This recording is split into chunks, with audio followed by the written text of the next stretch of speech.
نہ میں وہابی نہ میں بابی، میں ہوں مسلم علمی کتاب۔ پھر بھائیو، سب سے پہلے تو میں جواباً عرض کروں گا کہ یہ امت محمدیہ صلی اللہ علیہ وآلہ وسلم کا المیہ ہے کہ یہاں پر علماء سو نے بڑی نیک نیتی کے ساتھ بظاہر اس امت کا بیڑا غرق کیا ہے، نعوذ باللہ من ذالک، اور اس میں ان کا جو اعلی کار ہے، جو انسٹرومنٹ ہے ان کا، جو وہ چیزوں کو آؤٹ آف کانٹیکسٹ کوٹ کرنا ہے اور پک اینڈ چوز کرنا ہے، اپنی مطلب کی چیز بیچ میں سے چوز کر لینا اور جو پوری ڈاکٹرن ہے اس کو سائڈ پہ رکھ دینا۔ یہ بھی ایک تلخ حقیقت ہے کہ شرک کے حوالے سے دو ایکسٹریم رویے ہمارے معاشرے کے اندر پائے جاتے ہیں۔ ایک ایکسٹریم پہ وہ لوگ ہیں جو یہ بات بالکل ماننے کے لیے تیار ہی نہیں ہے کہ امت شرک میں مبتلا ہو سکتی ہے، کوئی کلمہ گو اہل قبلہ بھی شرک کر سکتا ہے، اور دوسری ایکسٹریم کے اوپر وہ لوگ ہیں جو ہر بات کے اوپر شرک کا فتویٰ لگا دیتے ہیں اور وہ چیزوں کی سینسٹیوٹی نہیں دیکھتے کہ کون سی چیز شرک میں لائی کر رہی ہے اور کون سی چیز بد عقیدگی میں ہے، کون سی چیز بدعت ہے۔ جس گناہ کا جتنا ویٹیج ہے وہ اتنا ہی اس کو دینا چاہیے۔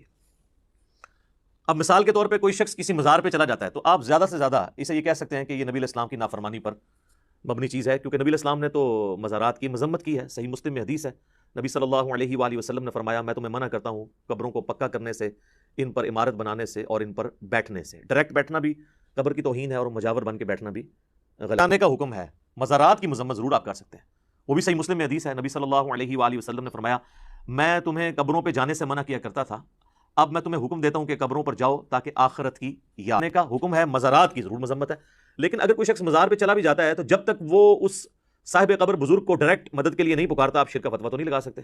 آپ یہی کہیں گے کہ اس کا جانا ایک بدعت پہ مبنی عمل ہے، اور وہ بھی اگر قبرستان میں جائے جنرلی پھر تو بالکل درست ہوگا۔ تو یہ ریشو پروپورشن بھی چیزوں کو دیکھنا چاہیے کہ کون سی غلطی کس لیول کی ہے، اس کو اتنا ہی ہائی لائٹ کیا جائے۔ 11ویں شریف کے بارے میں کہہ دینا کہ جی، یعنی شریف یعنی میں نہیں استعمال کر رہا، جو لوگ کہتے ہیں، یا محرم شریف کی نیاز یا 12ویں شریف کی میلاد شریف کی نیاز، اس کے بارے میں کہہ دینا یہ شرک ہے، بالکل غلط ہے۔ آپ زیادہ سے زیادہ ایک جو اسپیسیفک ایکٹیویٹی ہے اس کے اوپر بات کر سکتے ہیں کہ کتاب و سنت سے ثابت نہیں ہے۔ جب تک وہ کھانا اللہ کے نام کا ہے تو آپ اس کو شرک کیسے کہہ سکتے ہیں؟ تو یہ بھی ایک زیادتی ہوتی ہے، اور یہ بھی ٹاپک ایسا نہیں ہے کہ اسے ہلکا جانے دیا جائے۔ ایک بڑی ہی الارمنگ حدیث ہے صحیح ابن حبان کے اندر صحیح سند کے ساتھ، مسند البزار کے اندر بھی موجود ہے، مسند ابی یعلا کے اندر بھی موجود ہے، اور یہ حدیث تفسیر ابن کثیر میں سورۃ الاعراف کی آیت نمبر 175 اور 176 جو بلعم بن بعورہ کے بارے میں ہے، علماء سو کے بارے میں، جو اللہ نے کتے کی مثال بیان کی، اس کی تفسیر میں امام ابن کثیر اس حدیث کو لے کر آئے کہ اس امت میں بھی اس طرح کے علماء سو ہوں گے، بلعم بن بعورہ، کیونکہ اللہ تعالیٰ نے اس آیت میں فرمایا نا کہ ہم نے اسے علم دیا تھا اور ہم چاہتے تو اس علم سے اس کے درجات بلند کر سکتے تھے، لیکن وہ خود ہی پستی میں گر گیا۔ اور اب اس کی مثال ایسی ہے جیسا کہ ایک کتا، اس پہ کوئی بوجھ ڈالا جائے تب بھی زبان باہر نکال کر ہانپے، اور نہ ڈالا جائے تب بھی ہانپے۔ تو یہ مثال اللہ تعالیٰ نے کتے کی مثال بیان کی ایک عالم سو کے بارے میں۔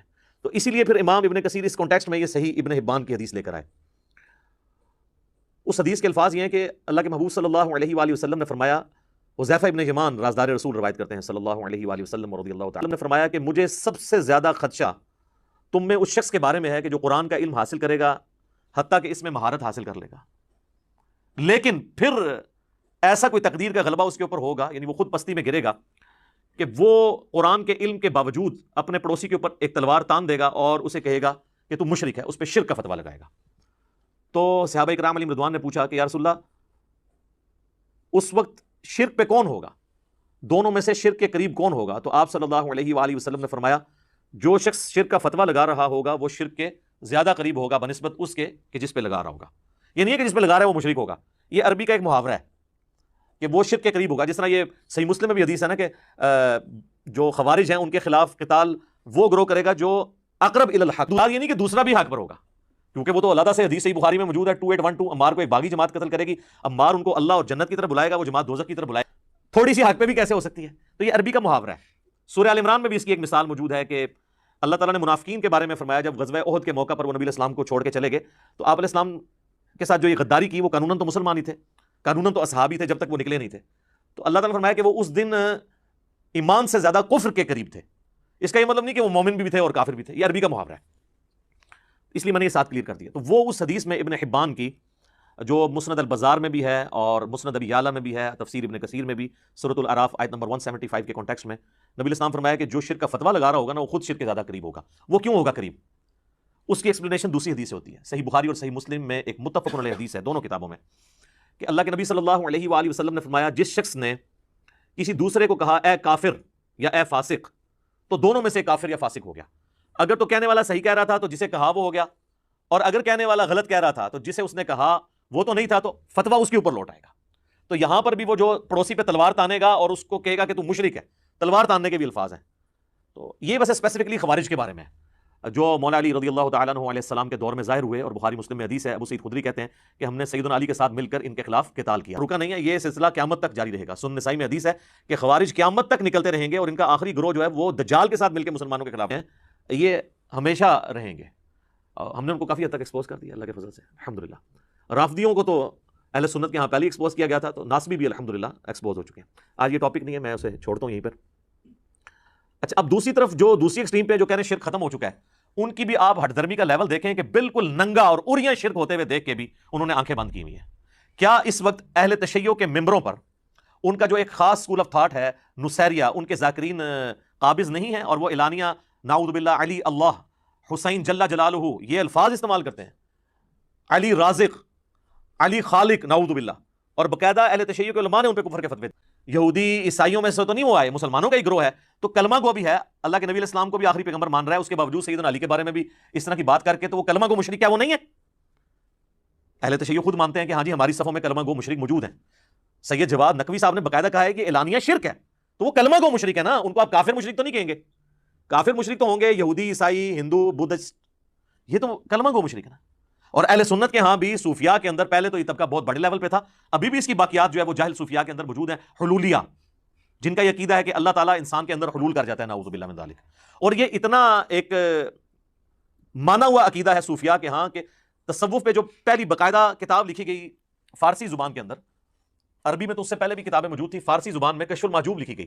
علی بن عثمان حجویری المتوفا 465 ہجری, انہوں نے تصوف کے 12 فرقے لکھے ہیں, اور اس میں انہوں نے لکھا کہ 10 جو ہیں یہ حق پر مبنی ہیں اپنے فروعی اختلافات کے باوجود, لیکن جو آخری 2 ہیں نا وہ گمراہی پر مبنی ہیں. اور ان میں سے انہوں نے ایک کہا حلولیہ, جن کا یہ عقیدہ ہے کہ اللہ انسان کے اندر حلول کر جاتا ہے, نعوذ باللہ, جس کی ہی آپ ایک سمجھ سکتے ہیں کہ فارم کسی حد تک یہ وحدت الوجود کا عقیدہ ہے. اگرچہ اگر اس کی تعبیر ان سے پوچھی جائے تو وہ کچھ اور کرتے ہیں, اس پہ تو ہم فتویٰ نہیں لگاتے, لیکن جو عموماً وحدت الوجود کی تعبیر کی جاتی ہے وہ تو بڑی غلط ہے. ہماؤست پینتھیزم کا عقیدہ کہ خالق اور مخلوق میں کوئی فرق نہیں, خالق نے ہی مخلوق کا روپ نعوذ باللہ دھار لیا ہے. تو یہ حلولیہ کو تو خود صوفیاء اہل سنت کے گمراہ کہتے ہیں. تو یہ حلول کا عقیدہ کیا شرک کا عقیدہ نہیں ہے؟ حادث کو قدیم سے الگ کرنے کا نام توحید ہے. حادث ہم ہیں اور قدیم اللہ ہے. اور جب کوئی کہے کہ دونوں چیزیں ایک ہیں, اور پھر کہ ہک ہے ہک ہے ہک ہے, جڑا ہک کی ڈھوں آ کے وہ کافر و مشرک ہے. جب یہ اشعار بولے جائیں کہ ایک کو جو 2 کہہ دے وہ کافر و مشرک ہے, حالانکہ ایک کو 2 کہنا ہی توحید ہے. خالق کو مخلوق سے الگ کرنے کا نام, قدیم کو حادث سے الگ کرنے کا نام توحید ہے. تو یہ اریاں شرک ہمیں نظر آ رہا ہے. ابھی تو میں ان چیزوں کی بات ہی نہیں کر رہا کہ جو فزیکلی آپ یوٹیوب پہ ویڈیوز دیکھ سکتے ہیں, لوگ قبروں کو ڈائریکٹ سجدہ کر رہے ہیں, اس میں پھر وہ اس تفریق میں پڑ جاتے ہیں یہ سجدہ تعظیمی نہیں ہے, سجدہ عبادت نہیں ہے, سجدہ تعظیمی ہے. وہ ہم ان بحثوں میں نہیں پڑھتے. کیا مسلمان کو یہ زیب دیتا ہے کہ قبر کے آگے جا کے جھک جائے؟ پھر ہندو جب ہمارا مذاق اڑاتے ہیں کہ یار ہم تو پھر بھی کھڑے ہوئے کو پوچھتے ہیں, تم تو لیٹے ہوئے کو پوچھتے ہو, پھر ہمیں برا نہیں لگنا چاہیے جب ہماری حرکتیں ایسی ہیں. ویسے علماء تو اسے کنڈیم کرتے ہیں, لیکن ان علماء کی جرت ہے کہ ان لوگوں کو روکیں, کیونکہ مزارات کے اوپر تو انہی علماء اور انہی پیر عظام کا قبضہ ہے. انہی مزارات کے اوپر ان بزرگوں کو کھڑے ہو کے کو گالی دے سارے روکنے کے لیے پہنچ جائیں گے, اور اسی مزار کے اوپر اللہ کو گالیاں دی جا رہی ہیں. جی, شرک کرنے والا اللہ کو گالی دیتا ہے. سورہ مریم میں آیا کہ قریب ہے آسمان پھٹ پڑے, زمین شک ہو جائے, اور پہاڑ ریزہ ریزہ ہو جائیں, ان دعوا للرحمن ولدا, جو رحمان کے لیے بیٹا تجویز کرتے ہیں. یعنی یہ بھی ایک شرک کی فارم ہے. اگر زمین و آسمان اور پہاڑوں کے احساسات ہوں تو ان پہ پھٹ پڑیں جو اللہ کے ساتھ شرک کرتے ہیں. تو یہ اس قسم کے عقائد کرنا, جو چیزیں اللہ کے ساتھ خاص تھیں وہ غیر اللہ کے ساتھ کرنا.